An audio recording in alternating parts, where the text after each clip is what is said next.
सबका पालन भगवान स्वयं करते हैं। आप किसी के, एक बात सुनो, यदि आप अपने बच्चों को संस्कार दे सकते तो रावण के पिताजी का नाम जानते हैं? कितने लोग जानते हैं? क्या नाम था? विश्वश्रवा संत थे, महात्मा। वो अपने बेटे को परम ब्रह्म ज्ञानी बनाना चाहते, बना देते। बना नहीं बना, उसका अपना भाग्य है। हिरण्याकशिपु अपने बेटे को दुर्दांत राक्षस बनाना चाहते थे, बना नहीं बना, उसका अपना भाग्य है। संत बन गया। महाराज क्या कौन बनेगा? कौन लक्ष्मीबाई बन जाएगा?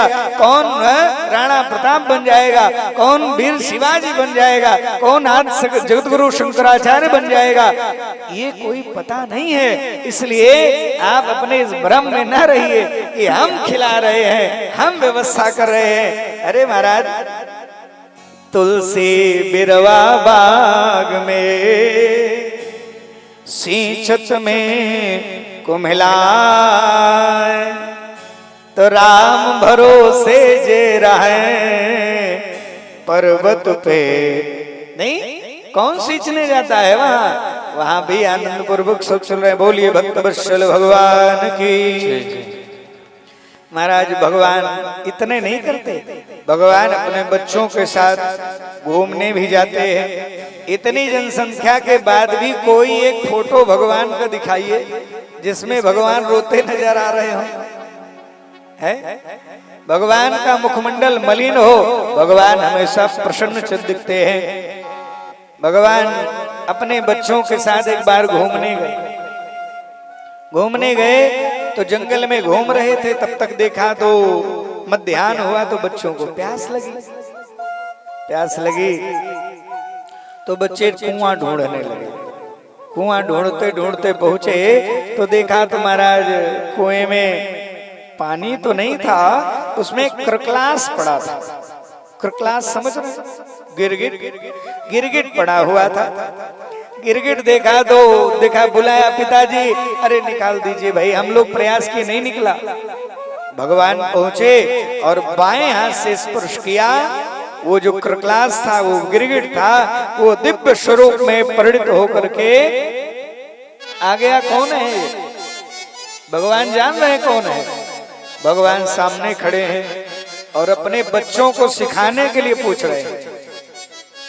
जो लोग ये कहते हैं महाराज हमारा लड़का मोबाइल बड़ा देखता रहता है, कुछ उपाय बताइए, उनके लिए एक उपाय है, लिख लो कि बच्चों के सामने रहो तो पढ़ाई करो, स्वयं कुछ लेकर के पढ़ो, बच्चे देखेंगे स्वाभाविक चीजें अपने आप आ जाएंगी। जब बच्चों के सामने बैठ के मोबाइल चलाओगे तो बच्चे आपको देख रहे हैं कि ये 24 घंटे में 18 घंटा मोबाइल चलाते हैं, तो उनको भी लगेगा ना मोबाइल में सब रस है।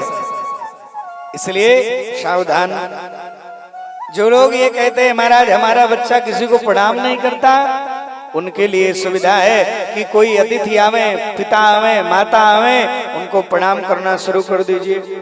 सीढ़ी हमेशा ऊपर से बुहारी जाती है सज्जनों, यही ह्यूमन नेचर है महाराज। ऊपर से हमेशा जितना कुछ होगा वो गुणों का आधान ऊपर से ही होता है। जैसा आप अपने बच्चों के लिए चाहते हैं वैसा आप बन जाइए। हमने निवेदन किया था, एक दिन चर्चा हो रही थी, हमारा जो आचरण होता है उसका अनुकरण होता है, वाणी का प्रभाव नहीं होता है। आप किसी को दिन रात समझाइए, कोई असर नहीं होगा। बड़ी प्रचलित घटना है, गांधी जी की गुड़ खाते थे, नहीं, जब छोड़ दिया तब समझाया गुड़ नहीं खाना। इसलिए जैसा आप चाहते हो हमारा बच्चा बने बड़ा होकर के, वैसा आप अपने पिता, अपने माता, अपने परिजनों के साथ आचरण शुरू कर दीजिए, स्वतः आपका परिवार वैसा ही कार्य करना शुरू कर देगा। बोलिए भक्तवत्सल भगवान की। इसके लिए अपने बच्चों के साथ बैठिए, उनको सन्मार्ग सिखाइए। बच्चों को लेके भगवान गए और जंगल में ही खड़े हो गए। कहा भैया आप कौन हो? जान रहे हैं फिर भी पूछ रहे हैं आप कौन हो? कहा नृगो नाम नरेंद्रो प्रभु मैं राजा नृग हूं, नृगो नाम नरेंद्रो इक्ष्वाकु तनया प्रभु। हे प्रभु मैं इक्ष्वाकु का पुत्र हूं, मेरा नाम नृग है। यहां कैसे आ गए? अरे आप कौन वाले नृग हो? भगवान ने कहा। तो भगवान से नृग ने कहा, लगता है आपने दानियों का नाम नहीं सुना है। मतलब महाराज यदि आपने दानियों का नाम सुना होगा तो मेरा नाम जरूर सुना होगा। क्या दान किए बाबा कि ये दुर्गति हो गई? कहा महाराज मैंने इतना दान किया है, या बत्वा शिकता, जितना भूमि पर रेत के कण है ना ये आसानी से गिने जा सकते हैं, लेकिन मैंने इतनी गाय दान करी है गिन नहीं सकते हैं। यावत्वा दिविता, इतने तारे हैं गिन सकते हैं, लेकिन मेरी गाय गिनना कठिन है, आप गिन नहीं पाओगे। तो कहा महाराज इसका मतलब है जो गाय आपने दान करी है वो शास्त्र सम्मत नहीं करी है। कहा ना महाराज हमने दान शास्त्र सम्मत किया है, शास्त्र सम्मत हमने गाय का दान किया है। तब ये दुर्गति कैसे हो गई? भाई एक गाय का पुण्य इतना है कि महाराज कल्याण हो जाए, आपने इतनी गाय दान करी। फिर भी इसका मतलब है आप चोरी से गाय ले जो लाए होंगे वो दान किए होंगे। 2 नंबर का धन क्या करते हैं लोग, 50 लाख कमाएंगे चोरी से बेईमानी से, और उसी में से 10 लाख यज्ञ में लगा देंगे। धन पवित्र हो गया ना, वो धन पवित्र कभी नहीं होगा। इस भ्रम में मत रहिएगा, इस भ्रम में ना रहिएगा कि किया गया पाप किसी पुण्य से नष्ट हो जाता है ना, ये सब यपती की तरह रहता है।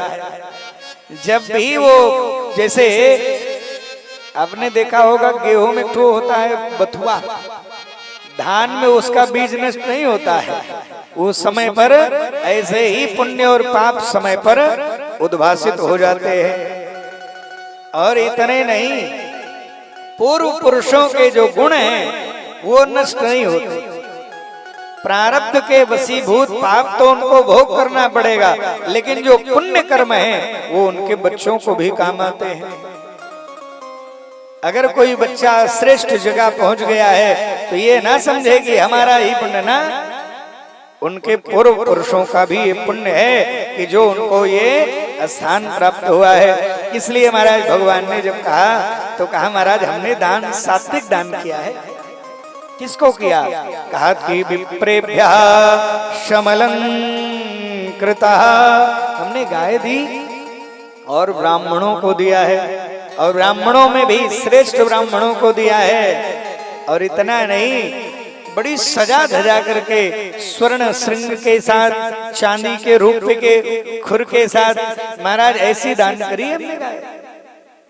बूढ़ी गाय दे दी होगी तभी तुम्हारी दुर्गति हुई है। नाना एकदम ईवान गाय और कपिला श्यामा गाय का हमने दान किया है। बात तो ठीक है, सबत्सा लगती हुई दूध देती हुई गाय का दान हुआ है, फिर भी एक दुर्गति कैसे हो गया महाराज? ये दुर्गति कैसे हो गई? का एक समस्या हो गई।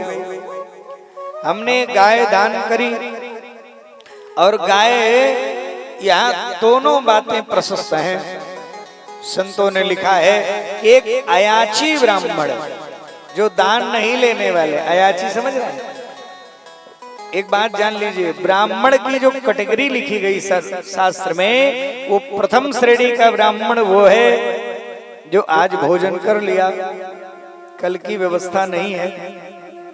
उससे भी प्रथम श्रेणी का ब्राह्मण है जो सिल और ऊंच वृत्ति से अपना काम चला ले, किसी से दान ना ले। सिल ऊंच समझ रहे हैं? शिल कहते हैं व्यापारी, बीज व्यापारी अपना धान गेहूं बेचे और उठा के लेके चला जाए, वहां गिरा हुआ जो मिले उसी को ले आवे, ब्राह्मण उसी से अपना जीवन चला ले, शास्त्र का अध्ययन करे, जो विलुप्त ज्ञान विज्ञान है उसको उद्भासित करे, जो ज्ञान विज्ञान सुप्त है उसको प्रकाशित करे, ये सब काम करे। अंश वृत्ति कहते हैं किसान फसल लेके चला जाए और जो वहां गिर गया हो उसी से ले आकर के अपना भरण पोषण कर ले, ये अंश वृत्ति है। ये प्रथम श्रेणी के ब्राह्मण की बात है महाराज। तो कहा महाराज ऐसे ही एक अयाची माने किसी का दान न लेने वाले ऐसे अयाची ब्राह्मण का कि एक गाय महाराज आ गई धोखे से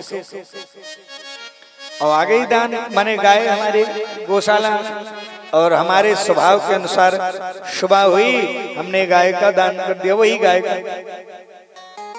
और जिनकी खो गई थी वो ढूंढते आ रहे थे और जिनको दिया था वो लेके जा रहे थे, और रास्ते में दोनों लोग मिल गए चौराहे थे और मिले तो उन्होंने कहा महाराज ये गाय हमारी है, दूसरे ने कहा कि हम अभी राजा से दान ले। कहा चोर कहीं के, इसके सारे लक्षण मेरी गाय के हैं, मेरी गाय है। कहा सुनो मैं वेद पाठी ब्राह्मण हूं, मैं असत्य संभाषण नहीं करता, ये गाय तो मेरी है। दोनों में विवाद हुआ और विवाद इतना हुआ महाराज कि मेरे पास लेके आए और हमारे पास ले आए तो एक लोग कहे मेरी गाय है तो हम उनकी तरफ देखें, दूसरे कहे मेरी है तो उनकी तरफ देखें। क्या कहें इसमें निर्णय क्या दें, बड़ी समस्या। थोड़ी देर बाद जब विवाद बढ़ा तो हमने कहा बाबा गैया तो हम ही दिए हैं, गाय तो मेरी ही है, इस गाय के बदले आप 100 गाय ले लीजिए, हमसे गाय दे दीजिए। जैसे सुना दोनों ब्राह्मणों ने छोड़ दिया महाराज अपना अपना। दोनों ब्राह्मणों ने वो गाय का जो फंदा पकड़े थे वो छोड़ दिया और छोड़ दिया गाय को। कहा महाराज आपकी बुद्धि इतनी जल्दी बदल गई,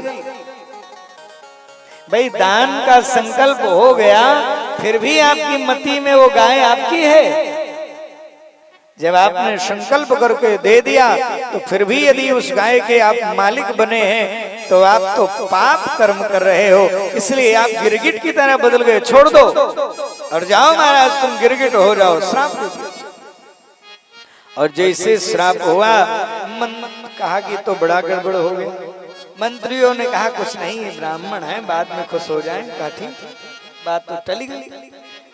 लेकिन हुआ क्या महाराज कि हमारी दुर्गति क्या हुई कि हम जब वहां गए धर्मराज के पास तो गुण हमारा गिना जाने लगा। कहा महाराज एक दोष है, तो हमने विचार किया छोटा सा दोष है, लाओ पहले वही भोग लेते। तो जैसे कहा पहले वही भोग लेते तो यहीं गिर पड़े, तब से यहाँ पड़े हैं। तो कल हमने कहा था ना जैसे माता अपने बच्चे के लिए संकल्प करती है कि यहाँ दिन भर तुझे भोजन नहीं मिलेगा, दिन भर बांध के रखूंगी, लेकिन 1 घंटा बीतते बीतते उसको प्रेम आ जाता है, चलो आज छोड़ दे रहे हैं। ऐसे ही भगवान के स्पर्श से उनके कर्म बंधन का नाश हो गया और पुनः वो राजा बनकर के उपस्थित हो गए। तो कहा महाराज हम आज ये आपकी कृपा से मुक्त हो गए हैं। तो कहा कुछ कहना चाहोगे हमारे बच्चों से? तो कहा एक ही काम कहूंगा। क्या? सब काम करना, लेकिन हो सके तो ब्राह्मणों का आशीर्वाद लेना, और ना ले पाना तो श्राप तो कतई मत लेना। और एक बात कह दूं, दुनिया में सभी का धन ग्रहण कर सकते हो, लेकिन ब्राह्मण का धन भूल करके भी तुम्हारे पास ना आवे। और यही नहीं कि उनका स्वयं अगर आपने दिया हो फिर भी स्वदत्तम परदत्तम वा, क्या कह रहे हैं? आपने स्वयं दिया हो। ये नहीं कि महाराज ये कुर्तवा जो पहने हैं हम ही खरीद के दिए थे, उसी समय सारा दान का फल नष्ट हो गया। इसलिए बहुत सावधान। लिखा है स्वदत्तम, हमने दिया हो, स्वदत्तम परदत्तम वा, ब्रह्मवृत्तिम हरे चया, जो भी ब्राह्मण की वृत्ति का हरण करते हैं। क्यों? क्योंकि ब्राह्मण की वृत्ति कोई सहज वृत्ति नहीं है। ये पता नहीं कितने राहु केतु को दबाए बैठी है, पता नहीं कितने शनिचर इनकी जेबा में पड़े हैं, पता नहीं कितने। और यही नहीं सुकुल जी, भागवत जी के लिए भी लिखा है, भागवत में ही लिखा है। हम अपनी बात कह दें, भागवत में ही लिखा है कि भक्तै समर्पितम द्रव्यम श्रीमद् भागवतो परे तद्द्रव्यम भगवद द्रव्यम सर्वभुक दुर्गतिम ब्रजेत। भागवत जी पर भी जो धन अर्पित किया जाता है वो सीधे भगवान को ही अर्पित होता है। वो भगवान का ही द्रव्य है, उसको भी संपूर्ण खाने वाले की दुर्गति होगी, यही लिखा है। अपने द्वारा सत कमाई का, श्रेष्ठ कमाई का 10वां भाग धर्म कार्य में खर्च करना चाहिए। लेकिन किसी ब्राह्मण आचार्य को अपने द्वारा कमाए गए धन से, वृत्ति से षडांश 6वां भाग खर्च करना चाहिए, लिखा है। ये और क्या कह रहे हैं? स्वदत्तम, वहां की बात करें, परदत्तम वा, ऐसे ब्राह्मणों का जो धन हरण करते हैं क्या होगा उनका? शकुलम समूलम दहती, पूरे विष तो एक व्यक्ति को मारता है। जहर कोई खा ले एक आदमी मरेगा, लेकिन अगर ब्राह्मण का धन ग्रहण कर लिया तो कुलम समूलम, समूल कुल का विनाश करने वाला है। और क्या होगा वो? 60 वर्षे सहस्राणि विष्टायाम जायते क्रमे, 60,000 वर्ष तक विष्टायाम जायते क्रमी, कीट बनना पड़ेगा। इसलिए भगवान के सामने ही कहा, भगवान ने कहा, हाथ जोड़े, कहा कि अपने बच्चों को बताया, समझ आ रहा है? हाँ प्रभु समझ आ रहा है। और भगवान को प्रणाम करके राजा नृग अपने धाम को गए। बोलिए भक्त वत्सल भगवान की महाराज। इसलिए सावधान, आगे चर्चा करते हैं, धीरे से आइए। अब एक बड़ी महत्वपूर्ण चर्चा है सुदामा जी की। नहीं महाराज, सुदामा जी की चर्चा भागवत में जो है, आज कहीं कहीं तो बड़ा कष्ट होता है। आपने देखा है कि नहीं, कहीं कहीं सुदामा जी को वो डल्लू पकड़ाए, डंडा लिए, गिरते पड़ते पंडालों में देखे? नहीं देखे? देखे हैं आप लोग भी देखे होंगे कि महाराज एक बच्चे को सुदामा बनाते हैं और उनको डल्लू पकड़ाते हैं और सबके पंडाल भर में घुमाते हैं कि आप कुछ इसमें डालो। नहीं, लेकिन निवेदन करो उनका क्या गति होगी जो घुमा रहे हैं? कभी विचार नहीं किया। और शास्त्र विरुद्ध आचरण को जो लोग सह लेते हैं उन पर भी महाराज पीड़ा होती है। क्या लिखा है? जितना भागवत जी में सुदामा जी के लिए विशेषण लगा है उतना पूरी भागवत में किसी के लिए लगा ही नहीं। निवेदन पूर्वक कहूं, ध्यान से सुनिएगा। कृष्णस्या, सुदामा का नाम भी नहीं लिखा। कश्यप, कश्यप माने कोई, नाम नहीं है। अन्य पुराणों में नाम है, यहाँ नहीं है। लेकिन क्यों नहीं है? सम्मान के कारण नहीं है। तो ध्यान से सुनिए, एकाग्र होकर के। कहा कि कृष्णस्यासि सखा कश्यप ब्राह्मणो ब्रह्मवेत्तमः विरक्तः इंद्रियार्थेषु प्रशांतात्मा जितेन्द्रियः। क्या है? पूरे शब्द को समझिए। कृष्णस्यासीत् सखा। यदि भगवान के सखा किसको कहते हैं? मित्र को। लेकिन यहाँ सखा शब्द की बात कही गई तो सखा का मतलब है समानशील व्यसनेषु सख्यम। व्यसनों में माने कार्य व्यवहार आचरण में समानता होगी तब सख्यता सिद्ध होगी। इसलिए समानशील व्यसनेषु सख्यम, समानता हमारे व्यसनों में होनी चाहिए तब हमारी सख्यता होगी। तो विचार करिए, सुदामा जी के सखा हैं, सुदामा जी कृष्ण के सखा हैं महाराज। कृष्णस्यासीत् सखा कश्चित् ब्राह्मणो ब्रह्मवित्तमः।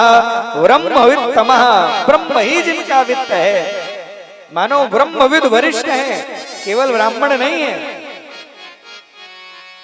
ब्राह्मण हो और ब्राह्मण कर्म से भी हो धर्म से भी हो तो ब्राह्मण ब्राह्मण होगा, सोने में सुगंधी।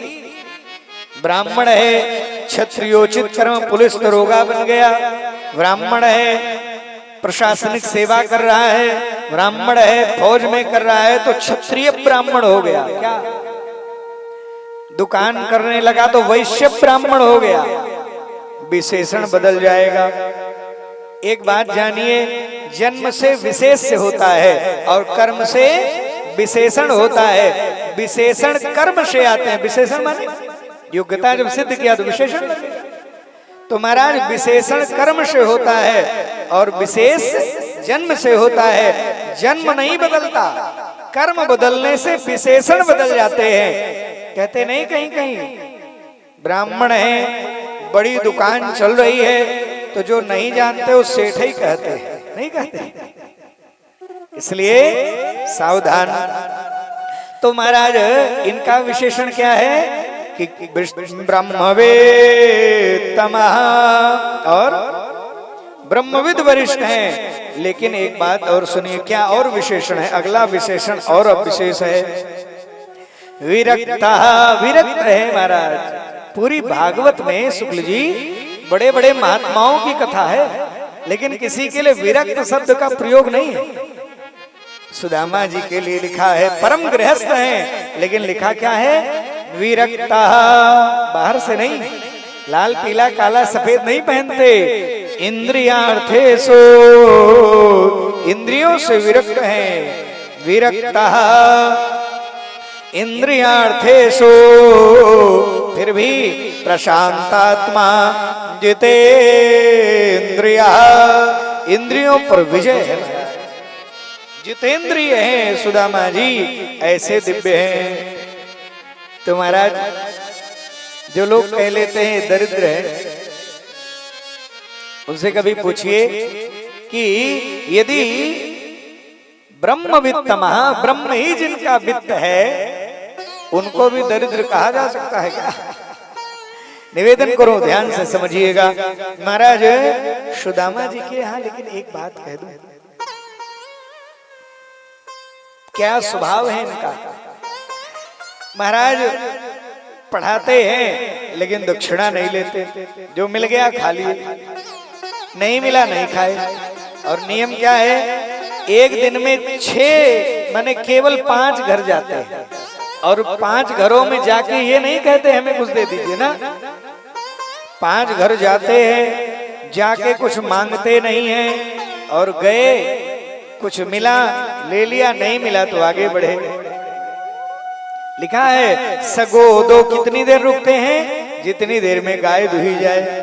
सगोदोहन मात्रमिहि गृहेषु गृहमेधिना, एक घर से दूसरे घर चले जाते हैं, ऐसा स्वभाव है। एक बात कहूं, एक बार 3 दिन हो गया, सुदामा जी के 4 बच्चे हैं, 3 दिन बीत गया, भोजन नहीं हुआ। बच्चे बिलख रहे हैं, रो रहे हैं। देवी सुशीला उनकी जो पत्नी है वो बिल्कुल रुग्ण हो गई। भगवान के सामने तमाम व्यंजन रखे हैं। देवी रुक्मिणी पंखा कर रही हैं, महालक्ष्मी पंखा कर रही हैं, भगवान नारायण के सम्मुख विराजित है। भगवान का मुखमंडल मलिन हो रहा है। भगवान से लक्ष्मी ने कहा, नाथ आपका मुखमंडल? हाँ देवी, क्या हुआ? हमारा एक मित्र है देवी, जिसके यहाँ 3 दिन से भोजन नहीं मिला है और उसके बच्चे तड़प रहे हैं। कहा, नाथ यदि आपका मित्र है और बच्चे तड़प रहे हैं तो लोग आपको क्या कहेंगे? ये आपकी महत्ता की कमी होगी। कहा, देवी क्या बताऊं, मेरे अंदर बहुत गुण है, लेकिन मेरा मित्र एक कार्य में मुझसे आगे चला जाता है। आपसे आगे? अरे सुदामा तो जीवात्मा है, अब आप परमात्मा हो, आपसे आगे कैसे? कहा, देवी मेरे अंदर तो बहुत गुण है, रणो रणियान महतो महियान उपनिषद कहता है, लेकिन मेरा मित्र, मैं पूर्ण काम हूं, लेकिन मेरा मित्र परम निष्काम है, मुझसे कोई इच्छा करता ही नहीं। नाथ आप तो दे सकते हो। कहा, कैसे दे दूं? वो चाहते ही नहीं। कहा, आपको करना चाहिए। एक बात बहुत ध्यान से सुनना। आज भगवान को हृदय में इच्छा जागृत हो गई। भगवान पहुंच गए और एक संत स्वरूप धारण किया। भगवान साधु वेश बनाए और पहुंच गए सुदामा जी के उस मड़ही के सामने। सज्जनों, और सुदामा जी की मड़ही के सामने जब भगवान पहुंचे तो विचार भी किया कि अगर सुदामा रहेंगे तो पहचानने में देरी नहीं हो, जब सुदामा ना हो तब जाना है। आज जैसे ही सुदामा जी की मड़ही में भगवान पहुंचे, टेर लगाई, माता भगवत भिक्षाम में देही, मैया भिक्षा दो। सुशीला के कानों में आज जैसी आवाज कभी पड़ी ही नहीं। कभी उनके दरवाजे पर कोई मांगने नहीं आया था। आज जैसे कानों में आवाज पड़ी, उछल पड़ी महाराज। और आपसे भी निवेदन करूं, श्रेष्ठ जन उपस्थित है, जब भी आपके दरवाजे कोई मांगने वाला आवे, हाथ फैला दे, उसी समय भगवान को धन्यवाद देना। हे प्रभु, आपने ही इनको बनाया है और आपने ही मुझे भी बनाया। आपने हमें इतना सामर्थ्य दिया है कि मेरे सामने कोई हाथ फैलाए खड़ा है। और नाथ, ऐसे ही अपना सामर्थ्य बनाए रखिएगा, अपनी कृपा बनाइएगा कि मेरे हाथ हमेशा देने में उठते रहे, कभी मांगना ना पड़े। आज प्रसन्न हो गई सुशीला। जब हम पितरों का पिंडदान करते हैं तो अंतिम में पितरों से यही मांगते हैं, गोत्रम नो वर्धनताम, हमारे गोत्र की वृद्धि करिए। और दातारो नो वर्धनताम, हमारे गोत्र में जो जन्म ले वो दाता बने रहे। हे पितरों, कोई मांगने वाला ना पैदा हो हमारे यहाँ। आज देवी सुशीला आनंदित हो गई कि हमारे भी दरवाजे कोई मांगने आ गया। देवी सुशीला दौड़ के निकली, देखा तो साधु वेश में हाथ जोड़ करके खड़ी हो गई। नाथ बैठिए, हम आपको भोजन कराएंगे, आपको भिक्षा कराएंगे, रुक जाइए, बैठ जाइए। लेकिन बैठने का कोई आसन नहीं है, बैठने के लिए कोई आसन वहां है ही नहीं। कहाँ बैठा है? दौड़ गई, यहाँ बैठ जाओ। नहीं महाराज, कोई आसन तो है नहीं, कालीने नहीं है वहां। वहां महाराज यहाँ बैठ जाओ, यहाँ थोड़ा सा। दौड़ करके भगवान ने देखा, देवी के हृदय का आचरण बता देता है, इसके सम्मान हृदय में कितना है। महाराज भगवान ने कहा देवी तुम दौड़ो नहीं, इस काष्ठ के आसन से हम बैठे, लकड़ी के आसन से बैठ गए। और भगवान जब लकड़ी के आसन पे बैठे, देवी ने कहा नाथ आपको भोजन कराऊंगी। नहीं देवी भोजन ना कराओ, तुम हमें भिक्षा दे दो, हम चले जाएंगे। क्योंकि भगवान कहना चाहते हैं देवी तुम्हारे घर का एक अन्न मेरे लिए बहुत है, मैं तुम्हें धन धान्य से पूर्ण कर दूंगा, तुम सोच नहीं पाओगी कितना दे दूंगा। भगवान के लिए बैठा, मन में भाव है क्या दे दूं। दौड़ करके घर में गई और देखना शुरू किया, घर में अन्न का एक दाना नहीं। इतनी विपन्नता है कि घर में एक दाना अन्न का नहीं है, कण नहीं मिला। सारे पात्रों को जानती हैं, 3 दिन हो गया घर में चूल्हा नहीं जला। घर के बच्चे तड़प रहे हैं, घर के बच्चे विलख रहे हैं, रो रहे हैं, घर में एक दाना नहीं है। फिर भी सुशीला दौड़ दौड़ करके ढूंढ रही। भगवान ने कहा देवी नाथ 1 मिनट थोड़ी देर बैठ जाओ, पति देव आते होंगे, आपको भोजन कराऊंगी, भिक्षा कराऊंगी। भगवान ने कहा थोड़ी देर भी। फिर भगवान ने कहा देवी दौड़ने लगी, नहीं कोई बात नहीं, तुम अपने घर का हमें पानी पिला दो, जल पिला दो। देवी तुम जल पिला दो, तुम्हारी भिक्षा मान लेंगे हम। देवी दौड़ी, घर में कोई पात्र नहीं है पिया, लेकिन पात्र नहीं है फिर भी दौड़ रही है। दौड़ी तो एक मिट्टी का पात्र मिला, जल लेकर के उसमें चली।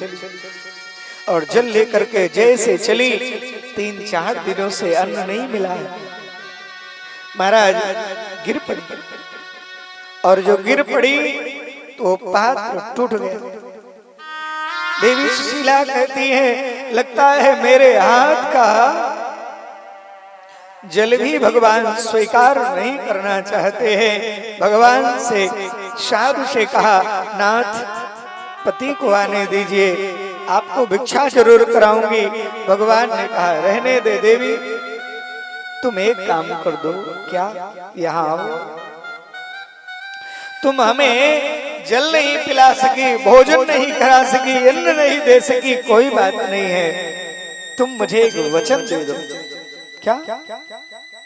तुम मुझे एक वचन दे दो, हम तुम्हारी ये भिक्षा मान लेंगे और वो भिक्षा लेकर के वचन रूपी भिक्षा चले जाएंगे। वचन दे दो, निवेदन करूं, ध्यान से सुनिए। देवी सुशीला ऐसी पत्नी है, एक निर्धन व्यक्ति की पत्नी है। धन के नाम पर घर में कुछ मिट्टी के बर्तन है, धन के नाम पर एक कपड़ा है जो शरीर पर है, 3-3, 4-4 दिन भोजन नहीं मिलता। लेकिन अपने पति के लिए क्या विचार है, ध्यान से सुनना भैया। देवी सुशीला से कहा कि देवी वचन दे दो। भगवान ने कहा वचन दे दो। देवी सुशीला हाथ जोड़ के खड़ी हो गई। नाथ मेरे जीवन में हमारे पिता ने जिस समय वाग्दान दिया था, हमारा विवाह जब से हुआ है, महात्मा सुदामा जी के साथ में जब विवाह हुआ, उसी दिन से मैंने अपने सारे वचन, मैंने सारी इच्छाएं अपने पति को समर्पित कर दी है। नाथ मैं एक पतिव्रता नारी हूं, यदि मेरे एक वचन की पूर्ति में हमारे पति को थोड़ा सा भी कष्ट हुआ, उनको पीड़ा हुई, तो मेरा तो पातिव्रत धर्म नष्ट हो जाएगा। इसलिए नाथ क्षमा करिएगा, मैं आपको वचन नहीं दे पाऊंगा। भगवान